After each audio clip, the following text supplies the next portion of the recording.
eya yetaka se akane no ana tetibre mu no na sabre no eye bagimibre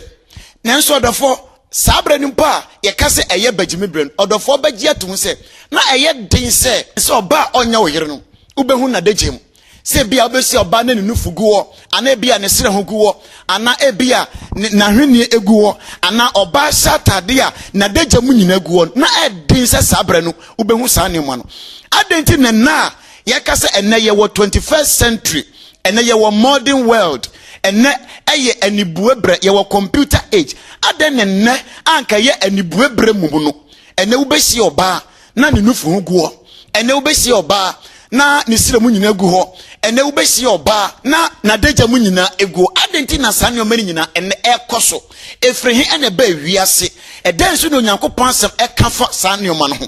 ene ho asem ene ne menu mienu ye ba behwe odofo abrabo biara ekoso wo wiase no ewo nyina so enan edikan ade biara wo source ba bi ade kudeni free a eba wiase ade biara wo purpose butayenti e masa ade no eba wiase de toso miensa ade biara wo power tumi a wo sa ade ne mu de toso 9 ade biara wo spirit honhom a e control sa ne ma no into the for video ide a must watch video wa e wo so gidi ni biara we your bawo we your bemo o Kristo ni bia e wo so tumi hwe sa video ibi efise ne ye se e fashion a abenti ene de Kristo for ma na se agidi for ma Bible so ni paketesi ankata ne hunsie no ene Kristo for ma ni agidi for ma dodo na bom ho adagya enam kromu a omayi omo ho agu abonten edi ye advert edi ye campaign edi ye promotion etwe akra edi ma obonsam afei adentin so ene ubesi abrante na abrante abonasom na odi asomade ase ene abrante dress ya na watwe ne trouser no abeto ne to se eye autofista sanyo mani nyina efrihi ene ba wiase adentin obema address te se oba na oba nso address te se oberema eya asofo bebre taka se Kristosum de emfata de hyem Kristosum de nwa ne wakomam ene onyankopon adom osofo Abugei wa ha ye be me wa cheche yen se eyampa se o Kristo ni to mi se atade bi ope ana se na Bible nso ekafa sa entade no ho enti nyabre na nya daache na yento yen samfre onyankopon akoa onyankopon nipa na omebọ mpaye na fe onfa asempa no ento aso enti enfa sembo ensia onyankopon nipa onyankopon akoa onyankopon bofo Apostle Abraham Abugei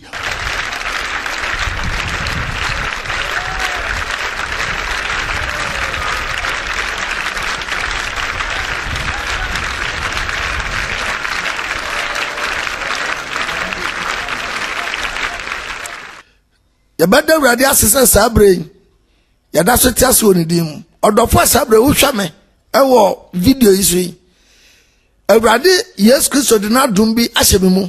na saa dum no da hyeme no se manyi na di ankyerɛwa na madi wabro Yesu kodo ensamo kan se oba beba na ya hintasam no me ba ba yi sa hintasam na di akyerɛwo no ahunu se de awrade akafa bibia ho no ebe ya dwuma awie ya brɛ mu no si anhwɛ ye ni anhwɛ de onyankopɔn pese ni panye ni antimi anya amana dan kwa amano minu mienu ye bedi yakra ahofo enti sabre ansa na asempa no beba no hintasam na beba yi na di no si utase ni amfa ya ho hye obo ade ne nsa na fe ye hye dwumade na se bre wakoma se na si utase Jesus Christ of Nazareth wona wiase kutawo na una unim dia wakafa wiase sa o baba ebesisi ho enene wodi adom wakoa enti ba bayi hintasam no wiase wie hu komhye no dia hinta ay secret no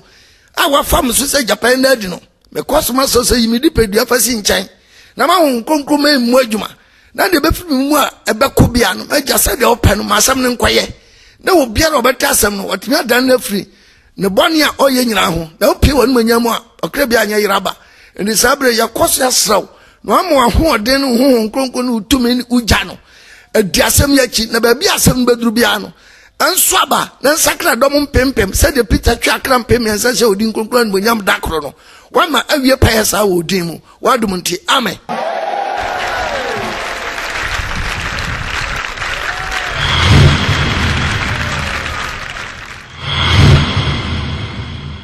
enanso onyankopon ya dom Kristo abie kwan ama osofo Abugei Universal Church of Jesus meni wasan edi ahyiamu biemu a aseda enka Kristo sa video ya oba behwen me kasa edi afa a Kristo fo ahyehyede ho anasa otini ni a opese onya nkwaje ahyehyede anasa atade a esese o Kristo ni hye efsene asofo bebre eprichi se Kristo sum de eno ane wakomam na Kristo sum de emfa atade hyem enu nti me no bekọ Bible num ni ahwede onyankopon ka wo Bible num afa a Kristo fo ahyehyede ho na ye nyina ya hwe se ewo ho kwan se o Kristo ni ese atade biara na se ewo atade bi wo ho a ensese o Kristo ni hye enu ho video enene me ne oba behwe se ye hwe Bible num a ebra Israel fo no efri Egypt ekọ Canaan no onyankopon ko Moses ekase kire Israel fo no ekire o matade a esese Israel fo no hye ohini David ohini Solomon odifo Isaiah odifo Jeremiah odifo Ezekiel odifo Sefania ani edifo bebre ekasafa ahyehyede a esese otini ni anaso Kristo ni ehye ewo Old Testament no mu sara so na se ye ba New Testament no sumu a Paul ekasafa Kristo fa ahyehyede ho Peter anso kasafa Kristo fa ahyehyede ho sara so na Yesu Kristo no ankasa yedi na chi no nso ono ankasa nso kasafa atade a esese Kristo fo hye ho ye bisa ho se adenti na se nipa ya mabobo omdi nyina wo chiro nsem no no ekasafa ahyehyede anasa ntade hye ho every se onipa biara watade abehye no ekasafa wankasa ho ekirete bia nso awom ekire usuban esan kire wo ne ye ekire wadwen ani niema ewo wakoma mu emanipa nso hunu se de wankasa nso ote se wo hye obi na se wa hye atade tuntumu a na ekire se nipa no ebia na ne bibia wu anase onipa no owarehuom afanso se wo hye obi na se wa hye atade kokwa a ekire se nipa no nani abre afa wo hye obi nso na se wa hye atade fita nso a ekire se nipa no so adi nkunim anase ekire se nipa no so nani age sara nso na wo hye nipa bi no hye sa atade ya hu yin so a ema hu se nipa nso ye sojani sara nso na se wo hye oba no hye sentade ye woni trai mu bia eno nso ekasa kirew efa onipa no ni suban ho ne tebia ekirew sade onipa no ote eni esu eni honhom a ewoni mu efisa atade bia onipa abehye no ekasa fa wabrabo ho ekire nipa esan kire nipa ko a woye ene okwanya obonsam faso a otwi nipadom afri onyankopon nchen akobonsam na hiniem ene okwan kese a obonsam nam so atwe Kristofo nso afri tinim akobonim no eye a Kristofo ene ye ntade a yehye edunti pese obie wani na obie wasum na unya bre hwe video yi na menim se video ni nkwasi no menim se onyankopon kronkra ho ode ne bebu wakomam na wanya dwensakra no atimi atwon ho afri bonsam akwanso na wanya awurade nsam nhyira se yakoba Bible no mu a ebra onyankopon bossoro no bo asase no bo apo no bo emu abode nyina no Genesis chapter 2 verse 7 no yente de chonsam no eka wo Bible no mu Genesis 2 verses number 7 wase na awurade yakopon de efom dote anwene wonipa na wahu enka home goni hwene mu na wonipa aye wokrati asefo amen ebra onyankopon de dote anwene wonipa no home enka home gu wonipa hwene mu na wonipa be ya wokrati asefo no Bible si onyankopon yi Adam ne mfempade baako ana ode ye oba ana ode oba ne bre obarima no na okachom se monwo na mondo na moncha sase soma Bible ekasa kiran e Genesis chapter 2 verse 25 ne say wase na won be no adida adeja wonipa no ene ne yere na wonani enwu amen Bible no akirem se ebra onyankopon bo onipa aya Adam na yire Hawa no no mu dadaja no mu ye naked sabra na Adam nshatade na Hawa nso nshatade na nso sabra no mani ngu na mo mfare wo ho efri se sabra no na Adam ne Hawa no mu ni mu hwe no mu ni mu papa no mu ni mu bone no mu ni mu nso so mu dadaja enum na obronsam na ye friend Satan odada fo no opese onipa ye bone ti onyankopon na onyankopon bufu onipa nti onam aboa ye friend wo woso ko edi ntrom ho akodada oba no na papa no bone wunim de adua onyankopon sha mo se o mu ni bie no obronsam kodada oba no ma otibidi no de bi nso ema adam aka no nso di Bra Adam ne Hawa di aduaba ni wie no. Yanhwe de si ya. Genesis chapter 3 verse 7 no. Me pato Genesis 3 verse 7. Wose na wombe no ene buebuye ye. Na wohunu se wode da adeja. Na wapempam brode mahahan eyom katani mu faaye. Amen.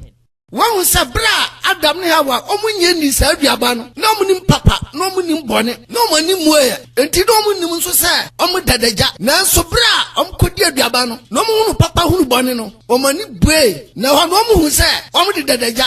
Esan se omu fare nso se ombede dadaja nti. Afa wo mankasa edisade se ombetete ahaban. Ade kato modaja no so. Sara nso na tie na nso. Onipa biara eni ho ani mama wo no na osatade onipa bia de daja naked ene be wiase na esanse so bi abofra onim papa no onim boni nti onam daja mpa omfare ne ho na ni hu se abofra no onim hwe ente obetime agina bonten kwa dware a emfa no ho nanso so onipa no nyini dru stage bia afa na ni bue na dwa ba no ho so na wahunu papa ne boni na afa na wahunu se odadaja ente bofra dru stage no a odi atade ma na sa atade na ye fia ana sa tetea no fare se obehye afa sa o kase wonyina bonten nware a ofare se sa bra no obegina bonten dware sa bra no wahunu papa wahunu boni na ni ebue ento hunu se enu kwa se odadaja Ebra Adam ne Hawa ekodi papa ne bone hunim de adua no na omani boy a omu se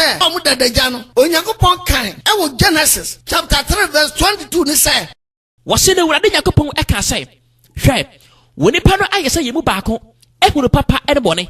Amen. Ampa ebra won ko God mu ho no Genesis chapter 3 verse 4 and 5 no o woni ka kire oba no se enye owuo na mu bewuo na Onyankopon ni se da mu bedi bia no mani babue mu baye te se Onyankopon na mahunu papa ene bonim.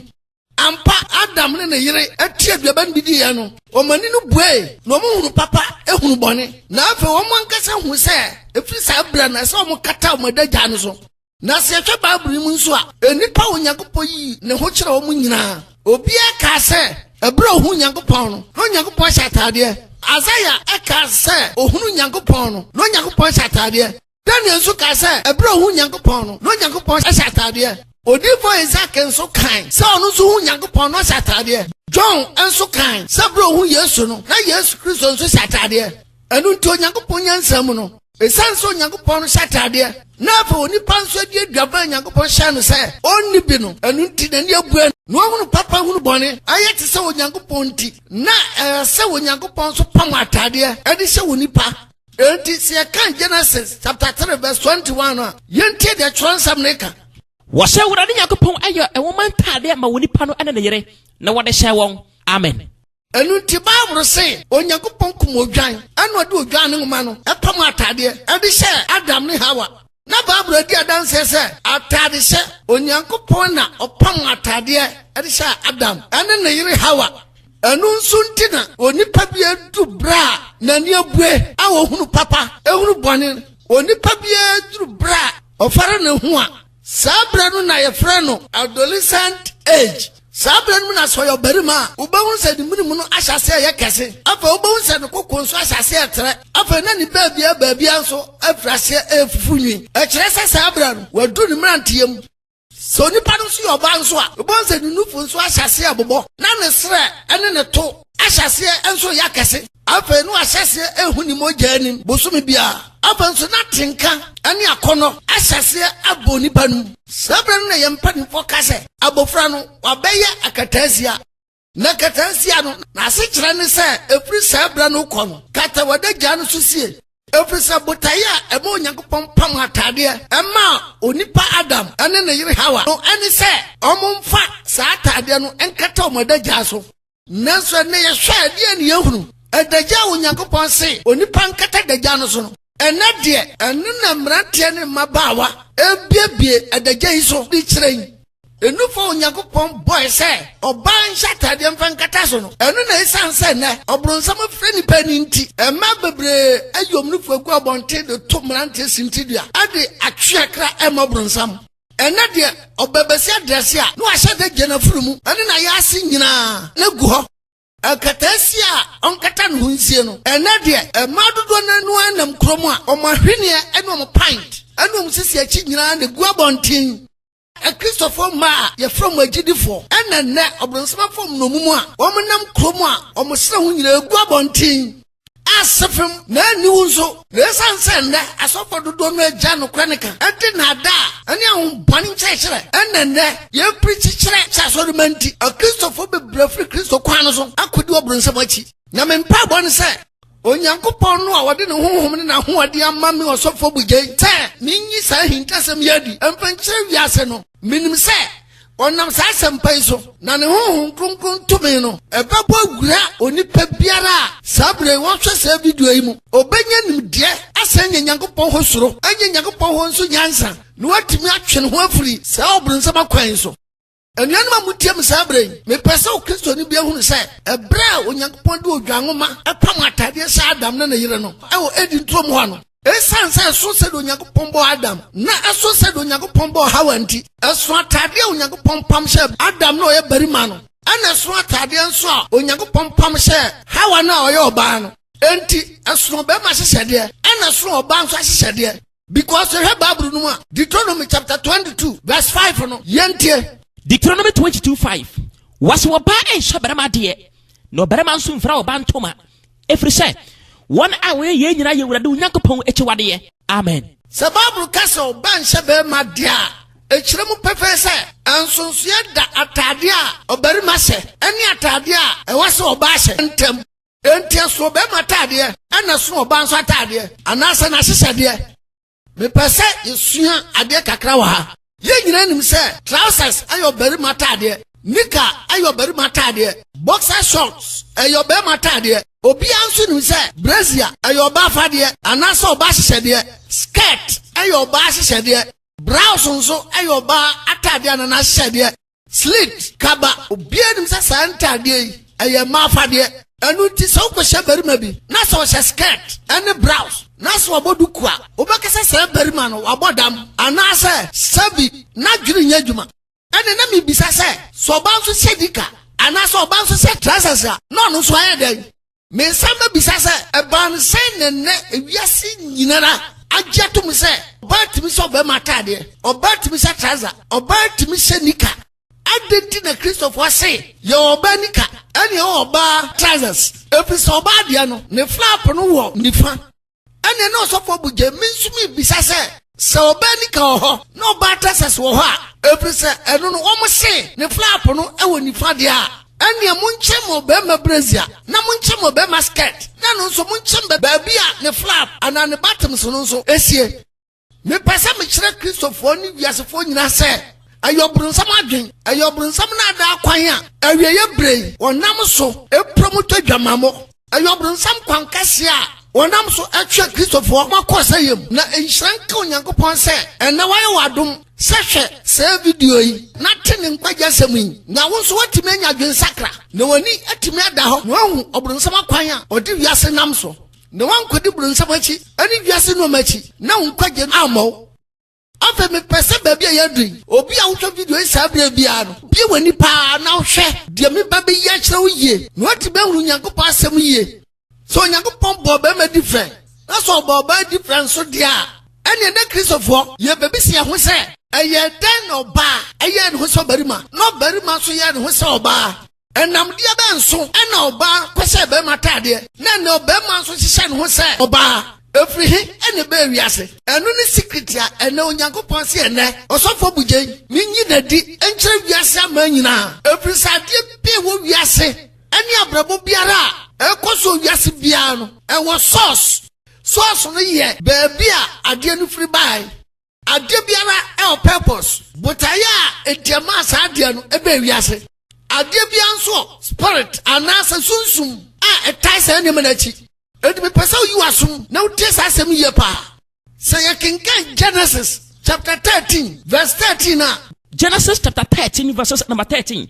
was enso na Sodom for ay abonefo ne ne bonyefo kese e wurade anim amen Bible na bo enkrom yenu bi din wa ha Sodom ani Gomorrah na Bible no say na Sodom for ani Gomorrah for eye abonefo ani ne bonyefo kese e wo Nyankopon anim na yehwe Genesis chapter 19 verse 1 no ekro no a Bible me ati ase se Bonikasia na koso Sodom ene Gomorrah no eye homosexual. Na se ye kase homosexual asekyerɛ ne sɛ ɔbarima ene ne nyɔnko barima eye ade a Onyankopɔn hyehyɛ sɛ anka ɔbarima ne ɔbaa ena enye anase ɔbaa ne ne nyɔnko baa eye ade a Onyankopɔn hyehyɛ sɛ anka ɔbaa ne ɔbarima na enye ɛno ne yɛfrɛ no sɛ homosexual. Enti sɛ ɔbarima ware ne nyɔnko barima yɛfrɛ no gay ɛna sɛ ɔbaa nso ware ne nyɔnko baa yɛfrɛ no lesbians. And it's a gay, obema ni obema awade. Any lesbians, obadi oba awade. Sabra bo boni mienu, a kabomwa, ana your friend homosexual. Sabra bo boni, sa chiwadi, sa numi, any same musui, nina shall sell Sodom, any Gomorrah. And untina babo no can say, na Sodom, any Gomorrah for, abonifo, and any bonia for cassia, and when you go him. Empodo abraso a ensuo ese wiase no sabre na homosexual eni ho ehase o Sodom eni Gomorrah na denti Onyankopon frɛ no bɔne kɛse ne sɛ wɔn sesa Onyankopon abɔde eni Onyankopon ahyɛde ɛfa de enya ne kwan so ade biara Onyankopon kɛse onipa nya no Sodom eni Gomorrah de esanse no bonsam na afɔ ndomum nti ade biara wɔn yɛ biara yɛ de etia Onyankopon asɛm na to Onyankopon mra. When we say Adiebi obronsam ye bia no, woyɛ no opposite to the Onyankopon aka. Onyankopon ye han, obronsam oyɛ sum, Onyankopon ye tenini, obronsam ye bɔnefo, Onyankopon ye kronkron, obronsam ye fi, Onyankopon ye nokwafo, obronsam oyɛ trofo, Onyankopon gidi pankwa, obronsam sɛ nipa. Sara no Onyankopon hyehyɛ sɛ ɔbarima enware ɔbaa nanso Sodom ni Gomorrah de ɔbaa ɛware ne nyɔnko baa na ɔbarima nso ɛware ne nyɔnko barima kyerɛ sɛ de Onyankopon kaayɛ no ɔmoyɛ no opposite ɛbrɛ Onyankopon bɔ onipa na ɔhyehyɛ aware no Genesis chapter 2 verse 24 no Onyankopon hyehyɛ sɛ ɔbarima enware ɔbaa enti ɛbrɛ Sodom fo nso yɛ ɔmo adwene sɛ ɔmo de ɔbaa bɛware ɔbaa na ɔbarima aware ɔbarima no ɛhɔ ɛna ɔmo hyehyɛ sɛ so ba ne nyonko ba aware a esansa awade ayi okunu no oyire nti ewasa ma ne mienu no dote sika kwa ne nyonko ho ade no ono ye okunu no ye nasade te so barima ewasa odase te so barima na akire se ono na oye okunu ewa aware no sara nso no omo hyehyɛ se so barima aware nyonko barima ewasa oba ko nso ye oyire akire se do ye oyire no ono na oye oba ewa aware no enti ono nso ye so oye ne ho te so oba enti eseso obonasum no de asomade ehye na sonum na akire se wono na wagina ho se oba ewa wade num enti so twese video yi a ema mienu omware wani tuai de wadress ti so barima wahye coat asase trouser no wono na wati sika ode ko ware ne nyonko ba no that means ono yo obarima ewa wade num enu nti na wadress ti so barima no Sara nso na sa ohwe wenso a mmarima mienu a omo nso ware ya de ohya asomade no wono na oye oba wa ware num a ne nyonko barima atisika ebe ware no so ohwe video wenso ya won sa mama mienu omo nso ware de oye oba wa ware num no ana ogu vela wa dress it say oba no eche sa mienu no ono na ne nyonko barima atisika ebe ye ne ho ade entono na oye oba enti so oba hye nika oba hye trouser oba hye leggings oba edress so barima no ehyaase ewo Sodom ene Gomorrah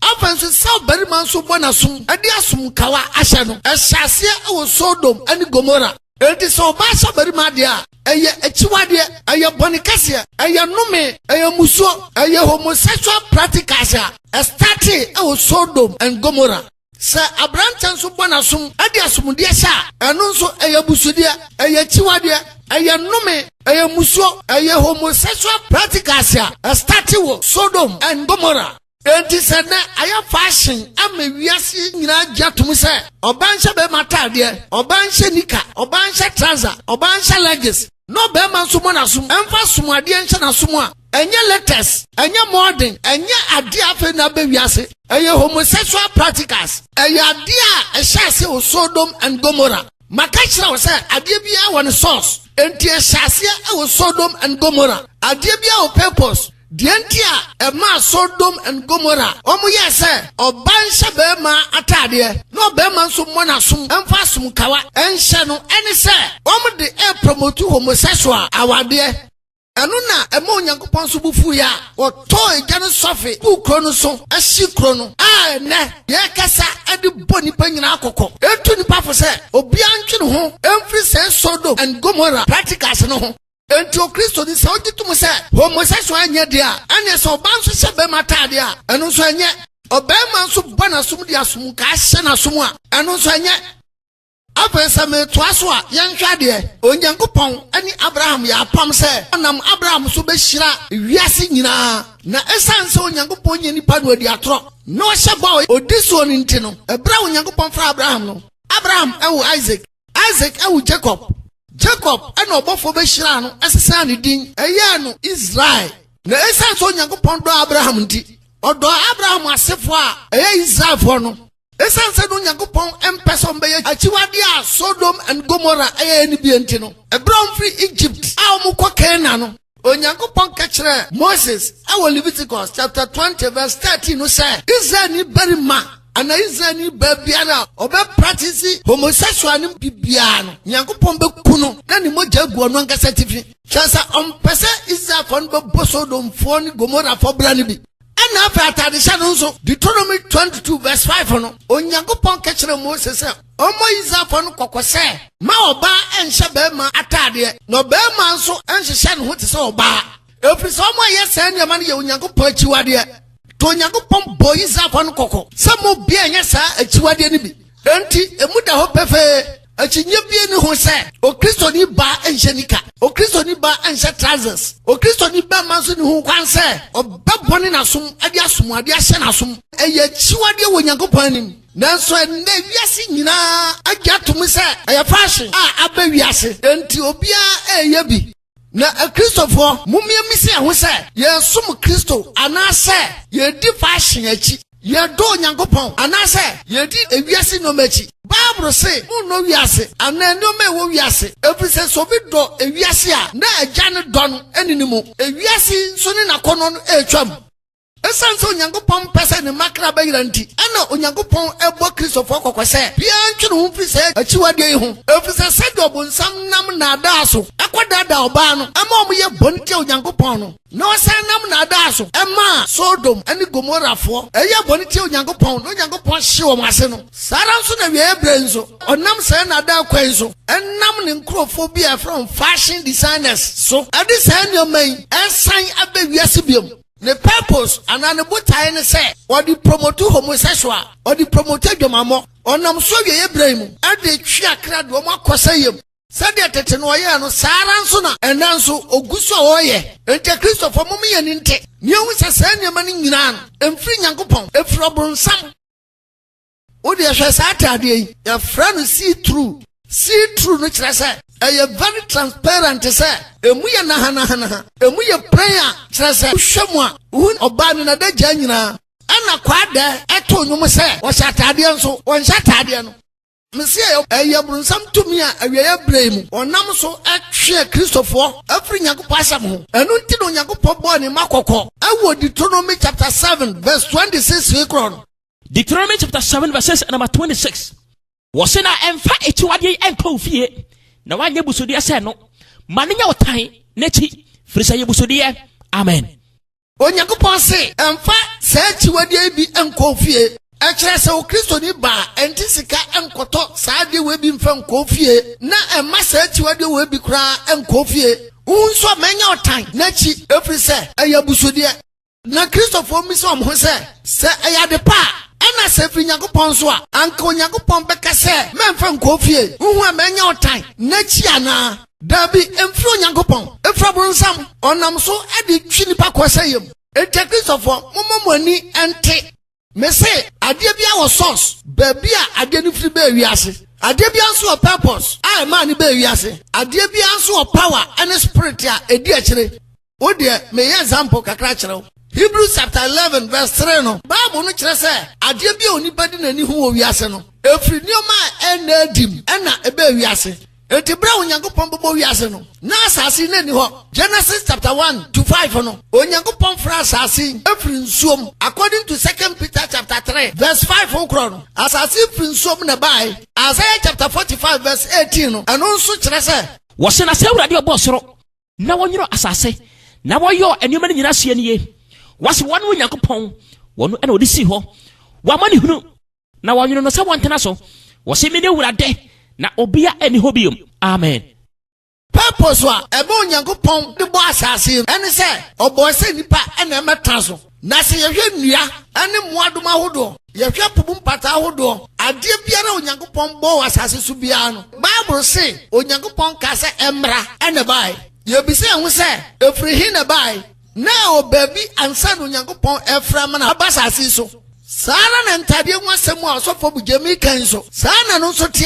machira wo na hyase se efiri Sodom and Gomorrah ehon me na efiri bai machira se purpose wa emom de yes ade ne se om de promote adwamamo om de promote homosexual hu ma so mom yes ade no ayobronsam na se do onyankopon fra asase efiri apumu be wiase nti no ade bi obronsam so ade be wiase badada nkrofo no ono so de free epoase ade be wiase ye onkrofo bi wo ha ye from fashion designers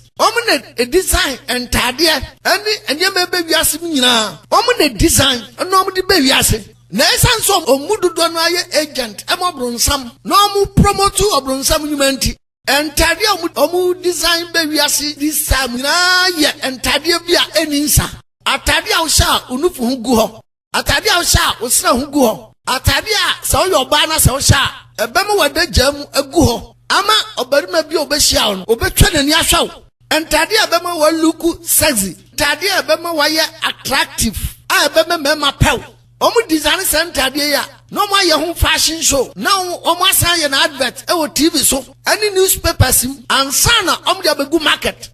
na ye hintasem a enami de dia kire Christopher ani wiase nyina onipa bia na behwe video bi se ende entade bebra bedwa so a ebi wo boutique ebi was stores ebi was market muka say latest fashion designer wear center de no bebre wo ha obonsam de dwamama honhom ene akono bone honhom awura center de mu a so ye gidi ni ba ma ana ye gidi ni ba ukoto center de bi sepe na dwamama honhom ene akono bone honhom abetran ni padua no na afei wa hyase bodwaman Uyo oba warefo na kwato satade an bi sha na wa hyase ebodwaman e wo ukrachi sara nso ye ba ma warefo na kwato satade an bi sha pe wa hyase ebodwaman wo yirechi every se bebrani entade a efri apoase a obonsam hom ene ni tumi ewo mu eye ntade a obonsam kuoma ene hyese ntade no edi promote adwamamo edi promote homosexual edi dada nipa hwinkrofo ma bronsam edi so bari ma bona sum na de asum de sha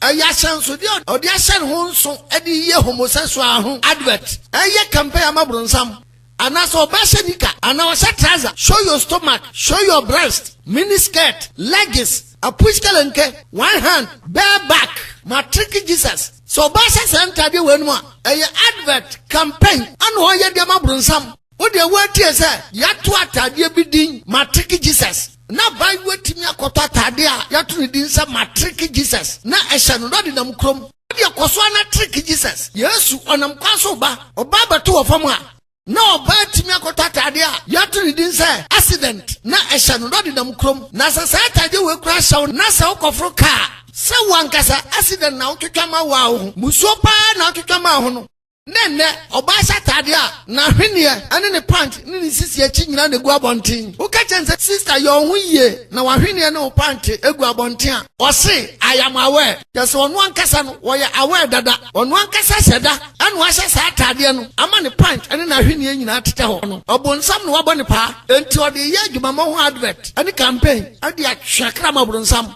Edo shoba no asatade na nufu hu gu abonten na uka chense sister unufu hu gu abonten ntikata ho a o se e fashion ubisan se e style o se ye friend no se ma hyedwa ampa odni nufu no nso hyedwa obonsema bone pa wa hyede no asum safidem o de problem bia pra no